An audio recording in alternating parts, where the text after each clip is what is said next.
Licence. Sir पहले दिन नाकाबंदी मैडम से नहीं हो पाएगा, देखिए हार मान जाएंगे। अगर आज ये हार मान गई तो आगे बड़ी ऑफिसर कैसे बनेगी? एक हेलो रुको, लाइसेंस। मैडम लाइसेंस घर पे है, आप भी घर जाओ। क्यों अपनी धूप में त्वचा खराब कर रही हो? त्वचा काली पड़ जाएगी। औरत से बात करने की तमीज सीख ले, वरना तेरे चेहरे का रंग बिगाड़ दूंगा मैं। लाइसेंस दिखा, चल। विदाउट हेलमेट और फैंसी नंबर प्लेट और महिला पुलिसकर्मी से बदतमीजी से पेश आया, मेंशन करके फाइन मारो। Yes sir.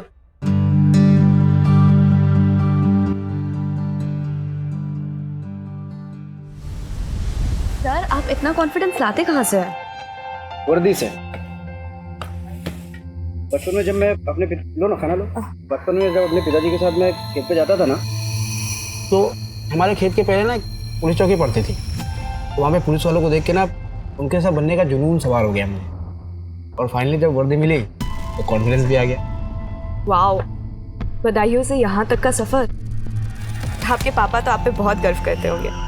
करते हैं। एक्चुअली जब से मेरे डिवोर्स की बात चल रही है तब से वो मुझसे नाराज है। मैं अपने वाइफ से डिवोर्स ले रहा हूँ।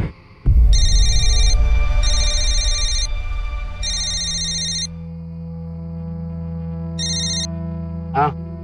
कहाँ तक पहुँचे? कहाँ पहुँचे मतलब? तुमसे तो बात ही करनी बेकार है। सोनू का बर्थडे भी याद नहीं है ना आज तुमको? हेलो हेलो, सॉरी कुछ अर्जेंसी है, मुझे निकलना पड़ेगा। Okay sir.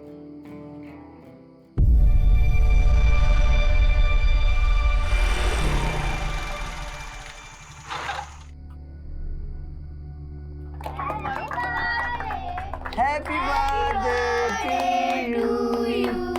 Happy birthday. Happy birthday to you.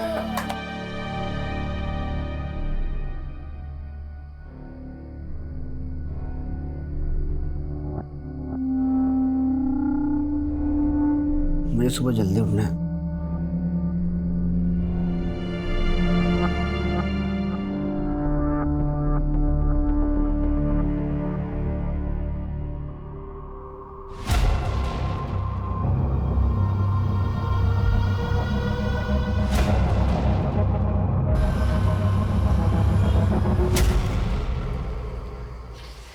ये क्या हर दिन केस चलता रहता है तुम्हारा? हम सब बहुत अच्छे से समझते हैं। बहुत थके हुए। अरे थकते तो तुम पहले भी थे राजेश, पर कम से कम बच्चों को समय तो देते थे। आजकल बहुत ज्यादा बिजी रहते हैं, बहुत ज्यादा काम है, समझा? हाँ बहुत काम है तुमको। अरे पहले तो तुम घर आते थे हमारे हाथ का खाना खाने के लिए भाग भाग के। अब क्या हो गया है? यार हमको तुमसे बहस नहीं करनी, हमको नींद आ रही, सुबह जल्दी उठना है, सो जाओ।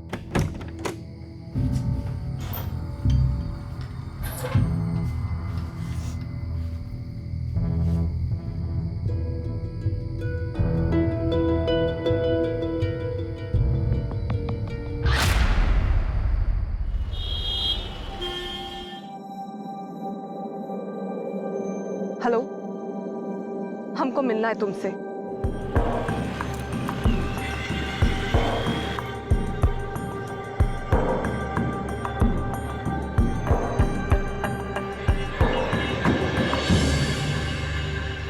आपने जैसा कहा हम वैसा ही कर रहे हैं।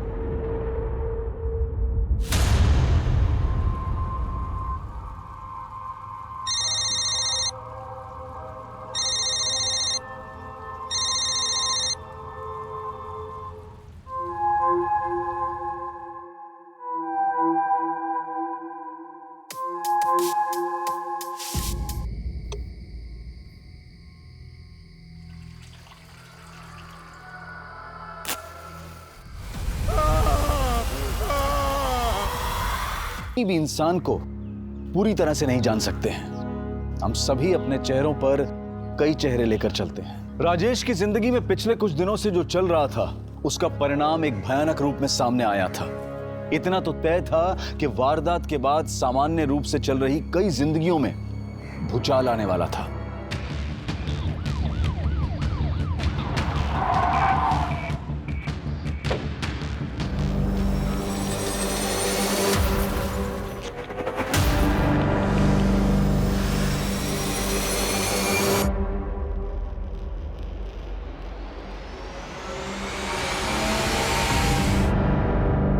ये तो भी जिंदा है।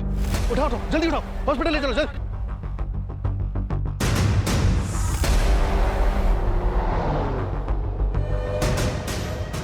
आइए आईडी नंबर नोट करो, 7741। इसकी इंफॉर्मेशन निकालो जल्दी।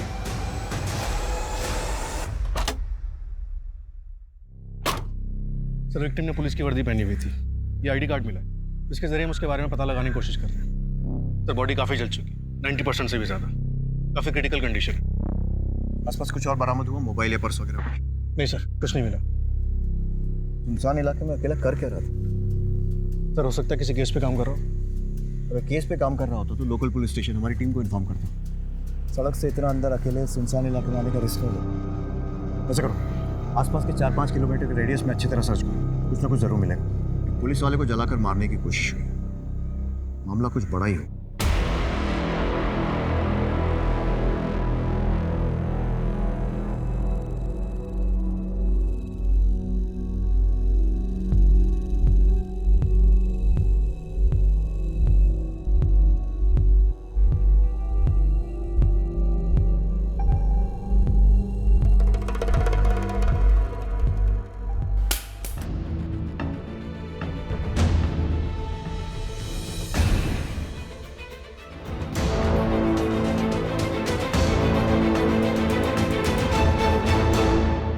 ओके सर, विक्टिम के आईडी कार्ड से पता चला है कि उसका नाम राजेश कुमार है, कुंदीनगर थाने में सब इंस्पेक्टर है। बाकी की डिटेल जानने के लिए थाने के इंस्पेक्टर सुनील त्यागी से बात करनी होगी।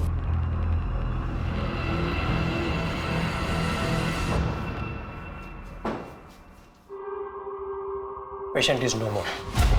मरने से पहले उसने पेपर पर यह लिखा।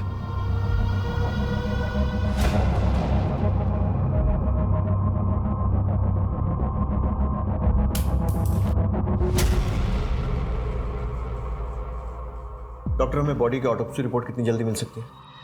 ऑटोप्सी रिपोर्ट तैयार करने में हमें कम से कम 24 से 48 घंटे लगेंगे। राजेश के साथ ऐसा होना हमारे लिए काफ़ी शॉकिंग है। राजेश उस इलाके में किसी केस की इंक्वायरी के लिए गया था? केस? राजेश तो काफ़ी वक्त से सस्पेंडेड था, उस पर तो डिपार्टमेंटल इंक्वायरी चल रही थी। इंक्वायरी? जी हाँ, एक्चुअली हमारे एक ऑफिसर ने लकी नाम के एक हिस्ट्री शीटर को गिरफ्तार किया था और उसके पास से 2 पिस्टल बरामद हुई थी। काफ़ी पूछताछ के बाद उसने कबूल किया कि वो पिस्टल उसे राजेश ने दिए थे। राजेश उस वक्त हमारे थाने का आर्म्स इंचार्ज था। ये लकी अभी भी आपकी कस्टडी में है? जी हाँ। अच्छा, ये आमला कौन है? राजेश की बीवी।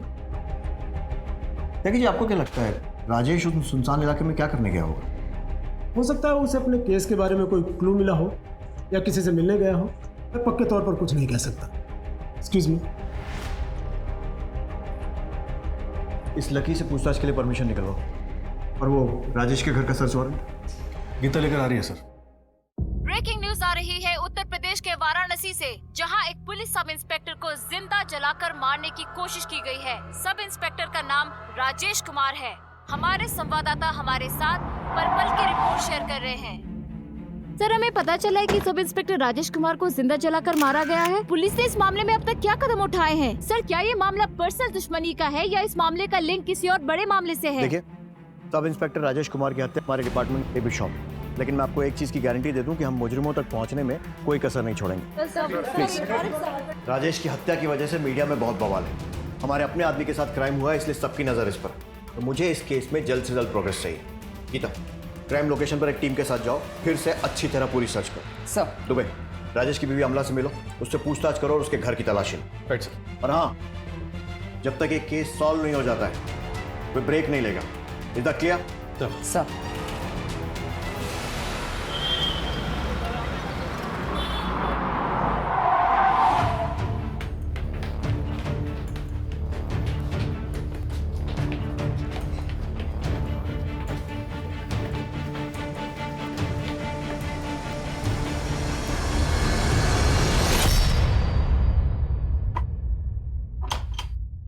तोड़ दो ताला।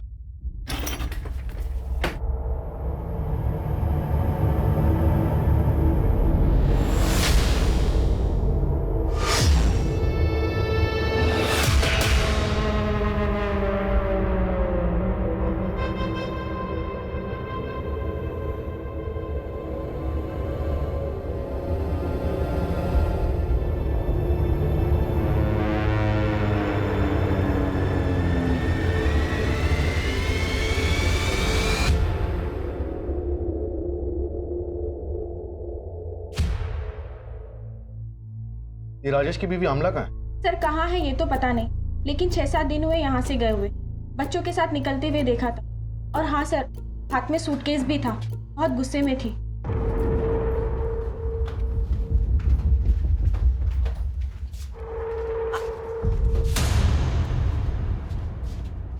सर हमने बाद में राजेश से भी पूछा।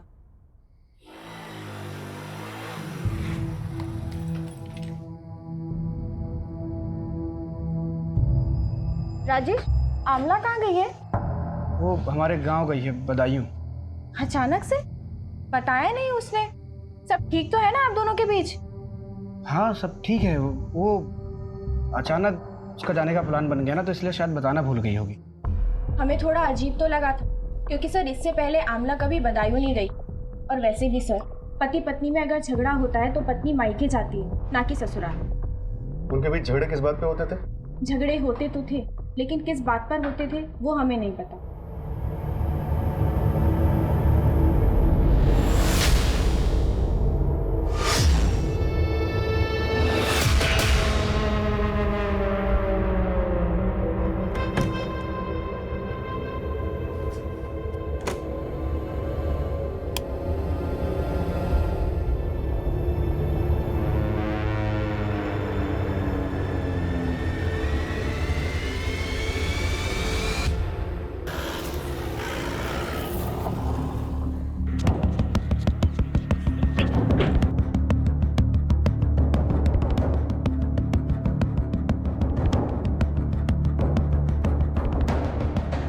पुलिस टीम ने इस उलझे हुए केस को सुलझाने की कोशिश में दिन रात एक कर दिया था, पर यह मर्डर मिस्ट्री दिन पर दिन उनके लिए उलझती ही जा रही थी।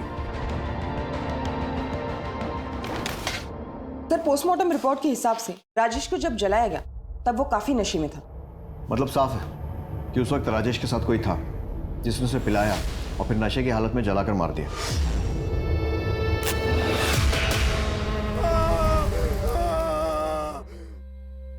क्राइम स्पॉट से कुछ और? नहीं सर, कुछ नहीं मिला। और आमला? सर पड़ोसी ने बताया कि आमला राजेश के गांव बदायूं गई है और राजेश की फैमिली बनारस आने वाली।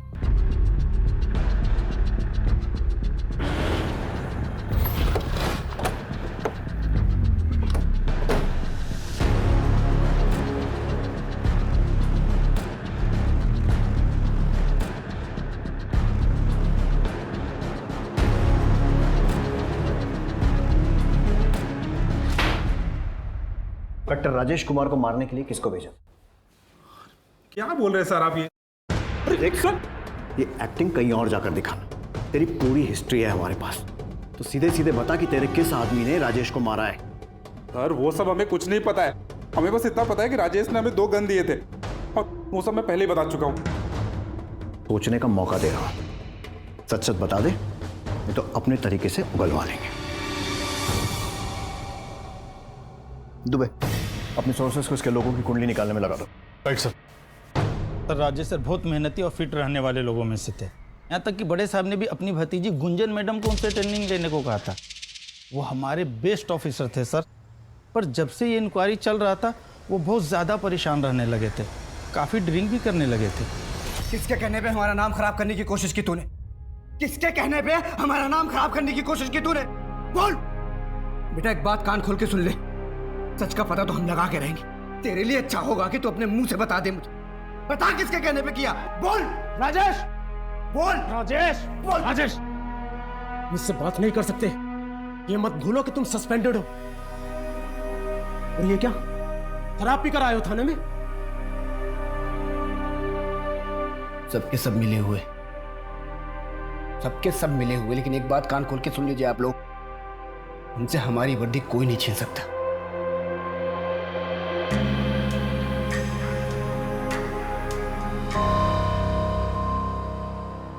अच्छा, राजेश की थाने में बाकी सब लोगों के साथ कैसी बनती थी? बाकी सब लोग के साथ तो ठीक ही था, पर अजय सर के साथ शुरू से उनका 36 का आंकड़ा था।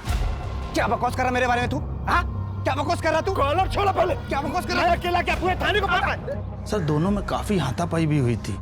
राजेश सर बहुत गुस्से में थे, किसी की भी नहीं सुन रहे थे। बात क्या थी वो तो नहीं जानते सर, पर इस लड़ाई के बारे में सभी को पता है।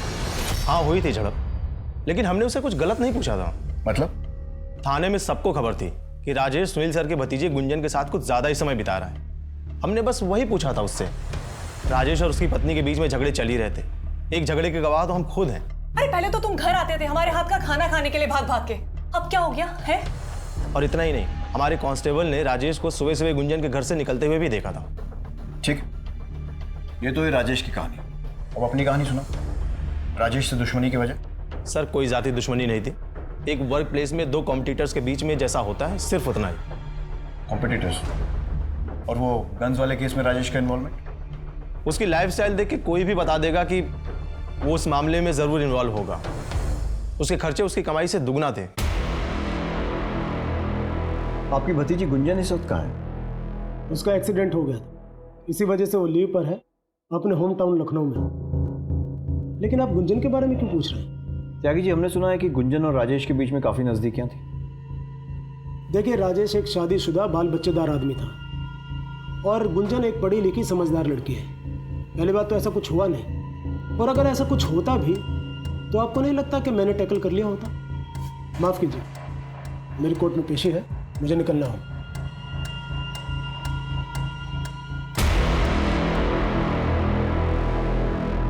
जैसे जैसे इन्वेस्टिगेशन आगे बढ़ रही थी, नए नए खुलासे हो रहे थे। एक पुलिस ऑफिसर की जिंदगी में वर्दी और ओहदे के अलावा कई केसेस की उलझनें भी होती हैं, और कई बार उन उलझनों का असर जाती जिंदगी पर पड़ता है, और कई बार जाती जिंदगी का असर काम पर। राजेश मर्डर केस की अब तक की तहकीकात में दोनों ही पहलू बहुत उलझे हुए मिल रहे थे, और ये केस अब बहुत बड़ा हो गया था।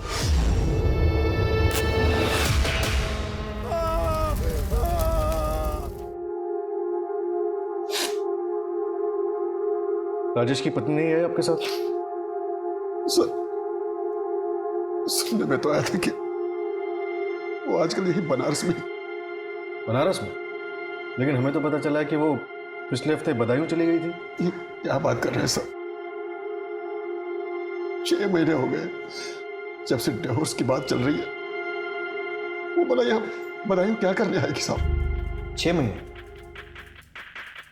लेकिन 1 महीने पहले तो राजेश ने अपने बेटे का बर्थडे सेलिब्रेट किया था। सर, राजेश का कोई बेटा नहीं, उसकी एक बेटी है। यही है ना राजेश का परिवार? नहीं साहब, ये राजेश का परिवार नहीं है।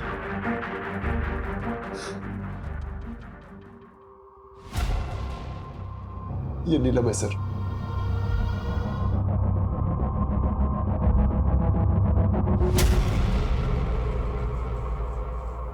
तो क्या नीलम दूसरी औरत के बारे में सही कह रही थी?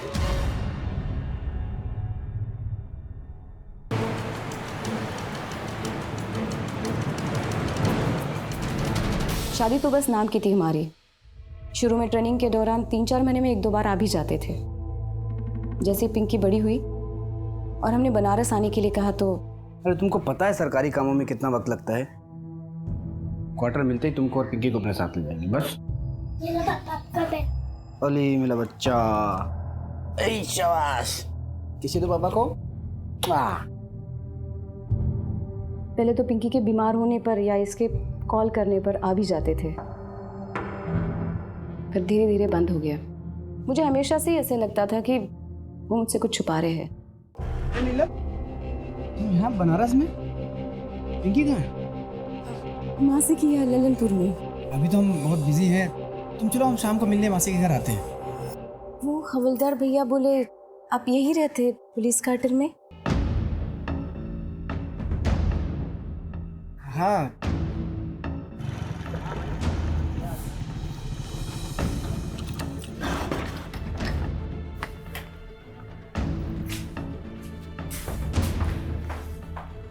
आपने बताया नहीं कि आपको पुलिस क्वार्टर मिला है? हम तो पिंकी की स्कूल शुरू होने से पहले ही शिफ्ट हो जाते यहाँ। अरे हम बताने वाले थे, भूल गए। अरे ज्यादा टाइम नहीं हुआ क्वार्टर मिले को।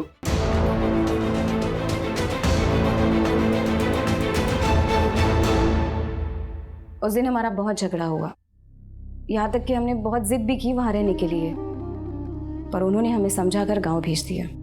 कुछ दिनों बाद तंग आकर हमने उन्हें जब डिवोर्स की बात की तो वो झट से मान गए। यहाँ तक कि जब हमारे पापा भी उन्हें समझाने के लिए गए, बात करने के लिए गए, तो जब राजेश कुछ भी नहीं था तब हमने नीलम का रिश्ता किया था उससे। आज जब राजेश की सरकारी नौकरी लग गई है तो हमारी बेटी को छोड़ देने की बात कर रहा है। तो बेटा रहना नहीं चाहता उसके साथ, तो कैसे जबरदस्ती करे? समझी थी, आप समझिए ना उसे। मेरी बेटी नीलम का क्या होगा, पिंकी का क्या होगा? यूं सबको मजदार में छोड़ देना कहाँ की समझदारी है भला? अब राजेश से आखिरी बार कब मिली थी? बनारस आने के बाद हम उन्हें कभी नहीं मिले। कभी भी नहीं? पिंकी की पढ़ाई और हमारी नौकरी में इतना समय निकल जाता है कि हमें फुर्सत मिलती ही नहीं, और हम अब पीछे मुड़कर नहीं देखना चाहते। सर, नीलम को देख के ऐसा बिल्कुल भी नहीं लगा कि उस पर राजेश की मौत का कोई असर हुआ है। क्योंकि राजेश और नीलम का डाइवोर्स भी नहीं हुआ। ऐसे में राजेश की मौत का डायरेक्ट फायदा नीलम को ही होगा। तो क्या सर, अब नीलम भी हमारी सस्पेक्ट लिस्ट में? बिल्कुल, नीलम के कॉल रिकॉर्ड निकलवाओ और साथ ही साथ ये भी पता लगाओ कि राजेश ने मरते समय आमला का नाम ही क्यों लिखा।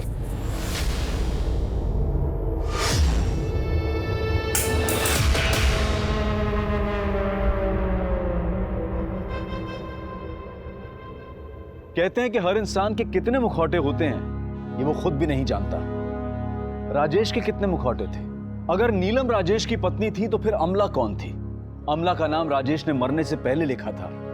क्या वो कोई क्लू था, या फिर राजेश को अमला की चिंता थी, या वो अपने कातिल की तरफ इशारा कर रहा था? पुलिस के लिए गुत्थी सुलझने की बजाय हर कदम पर और उलझती जा रही थी। जिस अमला को पुलिस अब तक राजेश की पत्नी मानकर चल रही थी वो कोई और ही थी। पर कौन थी वो और कहां थी? और क्या राजेश की मौत में उसका कोई हाथ था? सवाल कई थे और पुलिस हाथ आती हर इंफॉर्मेशन से तार जोड़ने की कोशिश कर रही थी। सर, पता चला आमला राजेश की वाइफ ही नहीं है। क्या? यस सर, इतने दिनों तक राजेश हम सबकी आंखों में धूल झोंकता रहा और पता नहीं कौन कौन सी कहानियां सुनाई थी उसने हम सबको।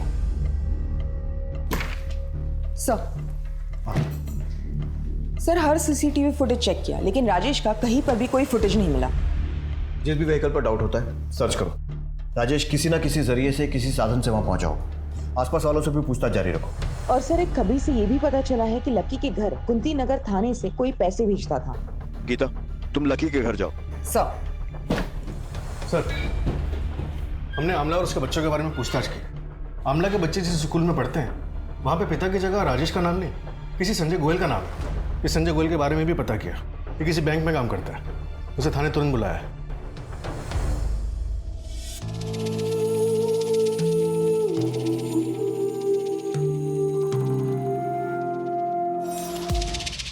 सर, हमारा तलाक 2 साल पहले हो गया था। आमला का हमारी माँ के प्रति व्यवहार बिल्कुल अच्छा नहीं था। हमने बहुत कोशिश की बदलने की कि सब कुछ ठीक हो जाए, लेकिन वो नहीं बदली। बहुत जिद्दी है। आमला, तुम्हें किसी भी चीज की जरूरत हो, कोई भी हेल्प चाहिए तो मुझे बेझिझक बोलना। झिझक? झिझक कैसी? तलाक के बाद तो ये हमारा हक है। बस तुम पैसे टाइम से भिजवा दिया करना। अम्मा की दवाइयों का बहाना लगा लगा के ना हर बार की तरह कटौती मत करना, वरना हम नहीं फिर कोर्ट बात करेगी तुमसे, समझे? हम अक्सर आमला से और अपने बच्चों से मिलने उसके घर जाते थे, और एक दिन मम्मी कहाँ है तुम्हारी? मम्मी अंदर है। अच्छा, क्या मजा नहीं आ रहा? मैं भी तो सुनूं। नजदीक और बताता हूँ। ऐसे नहीं आती नजदीक। बहुत दिनों से कुछ गिफ्ट नहीं लेकर आए।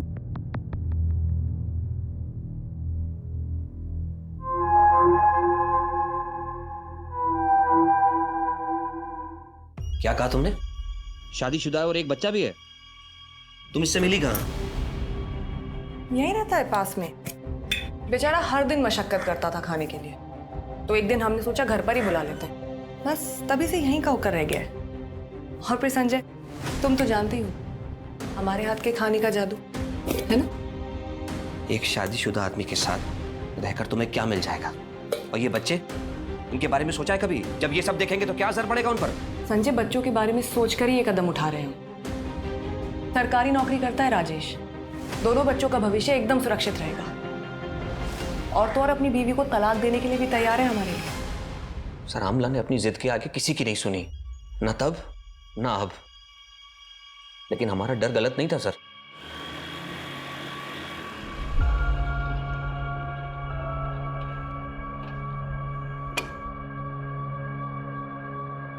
क्या हुआ आमला, मुझे क्यों बुलाया? उसको अब हमें इंटरेस्ट नहीं रहा है। हमने तुमसे पहले ही कहा था वो तुमसे शादी नहीं करेगा।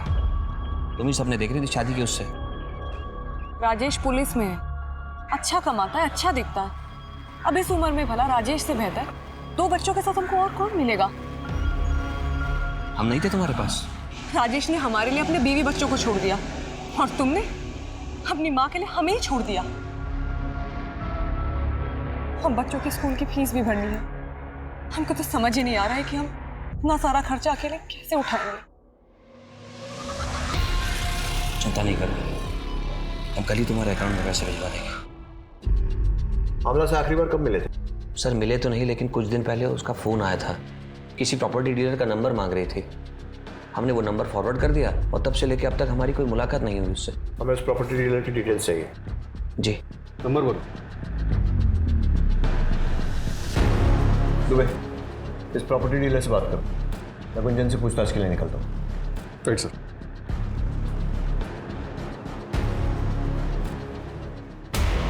बहुत गूंज सुन रहे हैं आपके नाम की गुंजन जी। अब आपकी जबान से सुनना चाहते हैं, उस दिन यानी 10 अक्टूबर को कहाँ थी आप?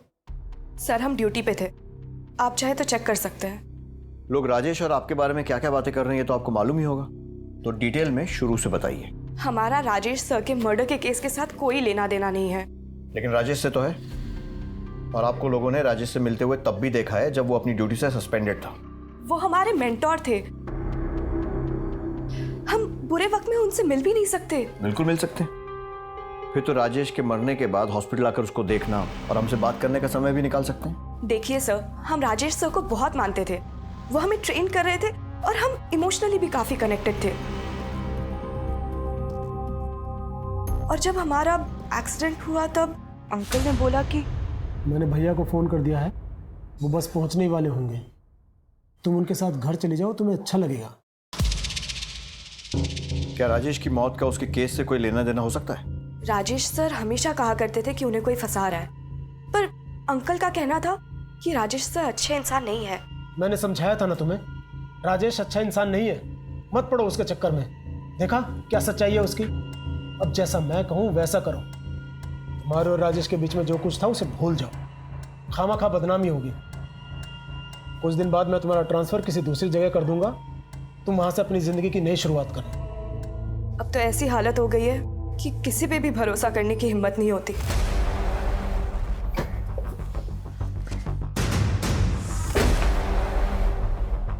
इन्हें पहचानते हो? मैंने तो कुछ दिन पहले ही मकान किराए पे दिलाया था। एड्रेस क्या है, लिख के दो।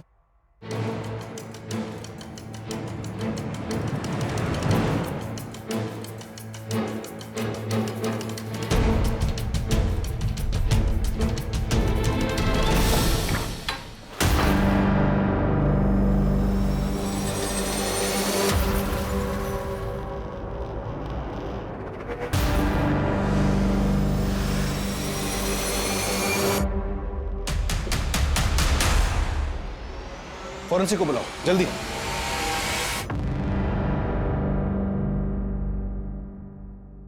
सर, ये आमला के घर पे कुछ तो बड़ा कांड हुआ है, आप प्लीज जल्दी आइए। ठीक है, ओके सर।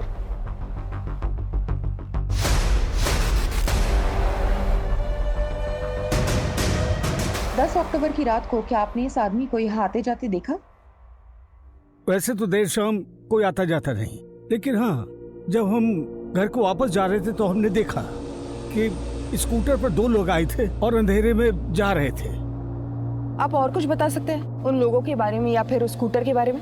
नहीं मैडम जी, क्या अंधेरा बहुत था और साफ सुथरा दिखाई नहीं पड़ रहा था, लेकिन हाँ, हम ये जरूर कहेंगे कि हमने स्कूटर का कलर सफेद देखा था। सर, आमला ने राजेश को यहाँ जख्मी किया और उसके बाद उसकी बॉडी को जला दिया। पोस्टमार्टम में किसी भी जख्म का जिक्र नहीं है, लेकिन एक क्राइम सीन देखकर लगता है कि अकेले आमला का काम तो नहीं हो सकता। जरूर कोई ना कोई था जो उसकी मदद कर रहा था।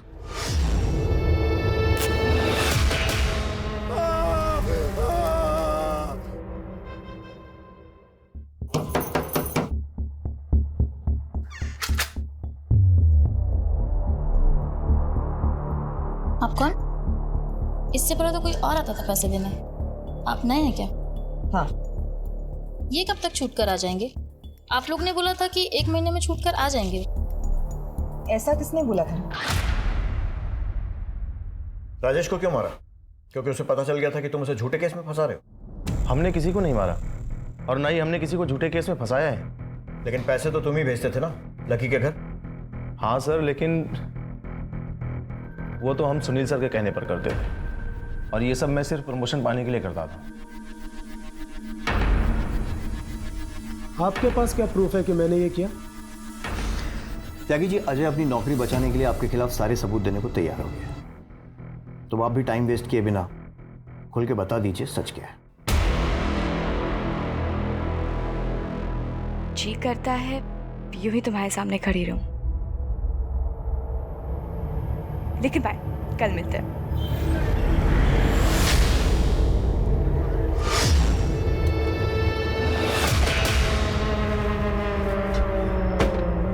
तुम्हें उसे जो सिखाना था तुमने सिखा दिया।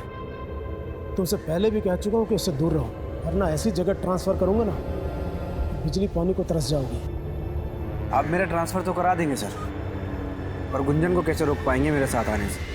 जब राजेश फिर भी नहीं माना तो हमने एक तीर से दो शिकार करने के बारे में सोचा। हमने उसे एक ऐसे केस में फंसाया जिससे हम ही उसे निकाल सकते थे। वो जब भी हमारे पास गिड़गिड़ाते हुआ आता तो हम उसके सामने एक ही शर्त रखते, गुंजन से दूर जाने की शर्त। जब इतना फुल प्रूफ प्लान था तो ऐसा क्या हुआ कि आपने अगला कदम उसे मारने का उठा लिया? हमारा प्लान सक्सेसफुल होता उससे पहले ही किसी ने उसे मार दिया। अपने ही डिपार्टमेंट में और अपने पुलिस स्टेशन के इतने काबिल अफसर के साथ खेल खेलते हुए आपको शर्म नहीं है? सर, अगर ये काम अमला ने किसी के साथ मिलके किया है तो उसका साथ देने वाला कहीं इंस्पेक्टर सुनील या फिर संजय तो नहीं? क्योंकि संजय हमेशा अमला की मदद करने के लिए तैयार रहता। हमें यहाँ तक पहुँचाने वाला भी संजय ही है। इंस्पेक्टर सुनील सिस्टम से वाकिफ है, वो खुद इस चक्रव्यूह में नहीं फंसेगा। जरूर उसका कोई ना कोई प्यादा होगा जो अमला की मदद कर रहा होगा। सर, मुझे तो कभी कभी लगता है इन सारी औरतों से तंग आके राजेश ने खुद अपना मर्डर प्लान करवाया और खुद अमला को मार के कहीं फरार हो गया। अमला को हर समय पैसों की जरूरत रहती थी। जरा इंस्पेक्टर सुनील और अमला दोनों के बैंक स्टेटमेंट चेक करवाओ। Okay sir.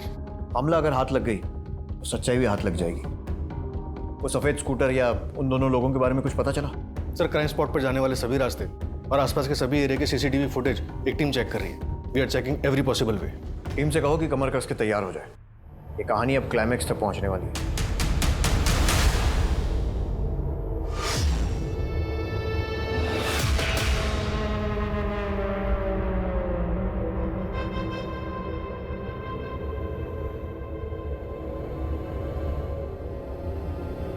बहू, बच्ची को लेकर तुम घर आ जाओ। घर?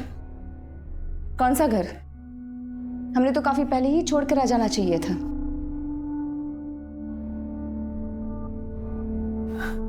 ऐसा ना कहो बहू कि ये बच्ची राजेश की आखिरी निशानी है। आखिरी निशानी? इस बच्ची को लेकर इस शहर में जब हम अकेले उसकी जिम्मेदारी उठा रहे थे तब कहाँ था आपका प्यार? लोग नौकरी देने के लिए जिस्म का सौदा करने की मांग कर रहे थे।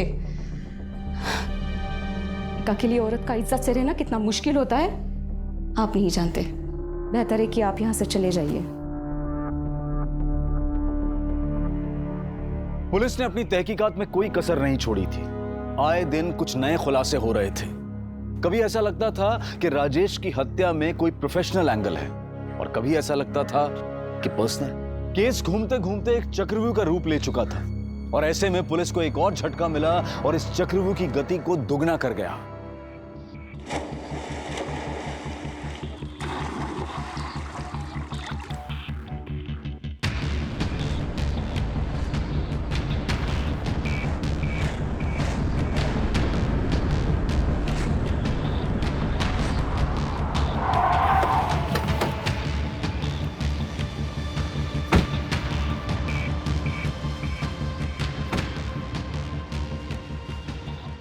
हमें सूटकेस में क्लाश के होने की खबर मिली थी। आपने जो अपने थाने से एक फोटो भेजा था उसका चेहरा इससे मिल रहा है।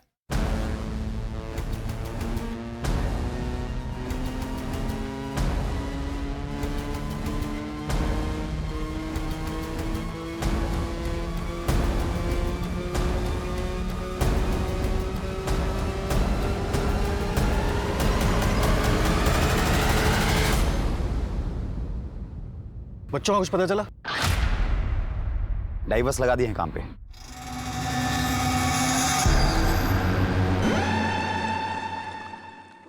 दुबे, इस केस ने तो सीधा यू टर्न ले लिया।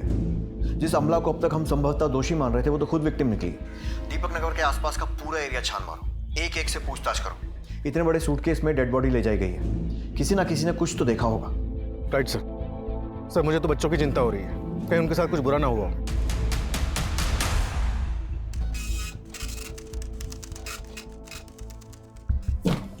सर हमने आमला, नीलम और राजेश तीनों के पिछले कई हफ्तों के फोन लोकेशन मैच किए। सरप्राइजिंगली तीनों की लोकेशन कई बार एक ही जगह दिखा रहा है। दुबे, अब तक की कहानी हमें जिस दिशा में ले जा रही है, इन तीनों का इंटेंशनली एक साथ होना तो इम्पॉसिबल ही है। जरूर नीलम ही आमला और राजेश का पीछा करती थी। लेकिन सर पिछले कुछ दिनों से नीलम की लोकेशन अलग दिखा रहा है। हो सकता है उसने अपना फोन बदल लिया हो, या फिर ये सब मर्डर के पहले की तैयारी हो। सर डीएनए रिपोर्ट के मुताबिक घर में आमला के ब्लड के अलावा राजेश का ब्लड भी था। दोनों का? लेकिन फिर कातिल ने इतनी अलग अलग तरीके से दोनों को ठिकाने क्यों लगाया? सर दोनों को मारने का मोटिव गुंजन और नीलम के पास ही है। हो सकता है गुंजन को आमला के बारे में पता चल गया हो और उसने दोनों को मार दिया। तो फिर आमला के बच्चे कहाँ हैं? ये भी हो सकता है कि संजय ने बच्चों को पाने के लिए आमला को मारा, और जब बीच बचाव के लिए राजेश आया तो उसे भी मारना पड़ा। लेकिन सर उस प्रॉपर्टी डीलर का एड्रेस हमें संजय नहीं दिया था। सर मिले तो नहीं, लेकिन कुछ दिन पहले उसका फ़ोन आया था। किसी प्रॉपर्टी डीलर का नंबर मांग रही थी। You're right, हम अपनी मदद करने वालों पर शक नहीं करते, लेकिन हो सकता है मदद इस बार किसी इरादे से की गई। इस केस में हम किसी को भी रडार से बाहर नहीं जाने दे सकते। साहब इसमें हमारी कोई गलती नहीं है। जितना पूछा है उतना बता। हमें पता चला है कि सूटकेस तेरे सामने फेंका गया था। हाँ पर वो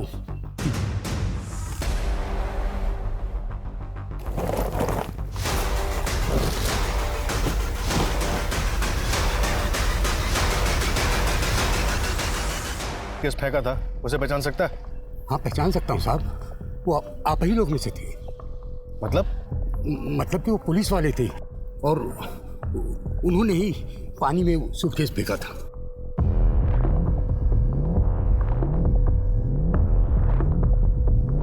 ये था?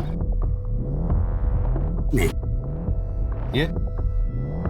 नहीं, ये भी नहीं। ये? यही था साहब, यही था। कहा हुआ साहब, ये नया सूटकेस पानी में काहे फेंक दिए?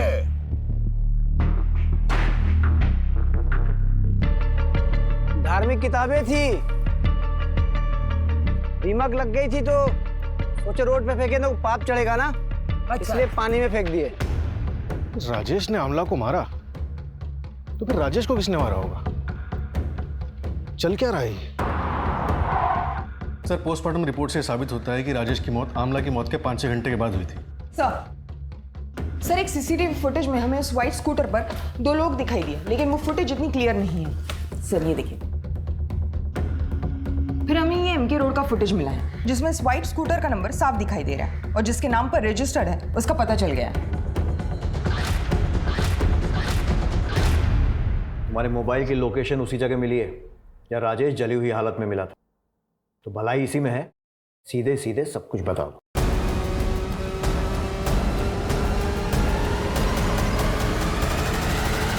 तुम्हें कैसे पता था कि राजेश उस रात वहीं मिलेगा? हम बहुत दिन से उसका पीछा कर रहे थे सर, और उस दिन तुमने अगर हमसे शादी नहीं की ना तो हम जाके सबको सच्चाई बता देंगे। अरे केस तो तुम्हारे ऊपर पहले ही चल रहा है और तुम्हारी नौकरी भी 100% जाएगी। जान से मारेगा। फिर थोड़ी देर बाद राजेश दोनों बच्चों को घर से लेके बाहर गया। हम उसका पीछा किए तो देखें बच्चों को वो कुमार नगर में अपने दोस्त के घर पे छोड़ा और वापस आते हुए उसकी कार में एक सूटकेस लेके आया। लगभग 1-1.5 घंटे के बाद वो वही सूटकेस लेके दोबारा घर से बाहर गया।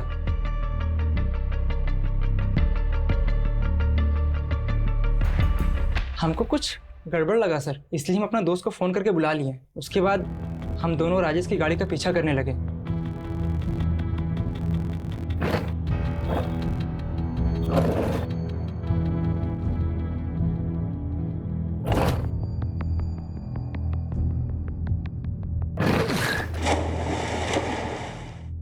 वो किसी का नहीं था सर, वो अपने फायदे के लिए किसी को भी छोड़ सकता था, किसी को भी मार सकता था।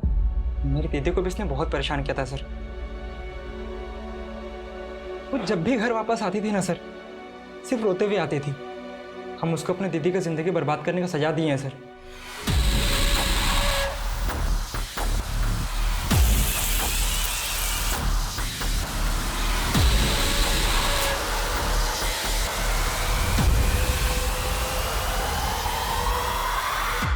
और ये सोचे हो कि सजा देने के चक्कर में तुमने खुद को कितनी बड़ी सजा दी है, और उससे भी बड़ी सजा दी है अपने परिवार को।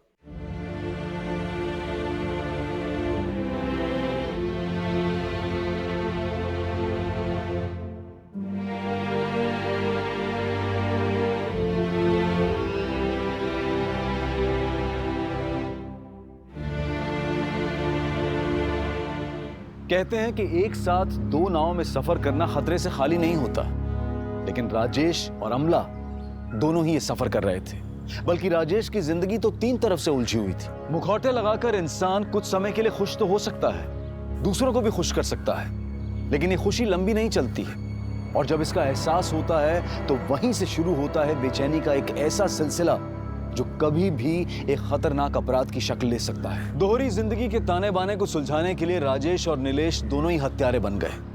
अपनी इच्छाओं को पूरी करना कोई बुरी बात नहीं है, लेकिन हम सही और गलत के बीच के अंतर को समझने की कोशिश नहीं करते हैं, उसके अंजाम की परवाह नहीं करते हैं, और नतीजा हम खुद ही अपनी तबाही के जिम्मेदार बन बैठते हैं। अब मैं अनूप सोनी आपसे विदा लेता हूं। फिर मुलाकात होगी क्राइम पेट्रोल सतर्क के ब्लैक हेडलाइंस अध्याय में एक और चौंका देने वाले केस के साथ। और याद रखें, क्राइम और आपके बीच में सिर्फ इतना फर्क है कि आप कितने सतर्क हैं। सतर्क रहें, सुरक्षित रहें।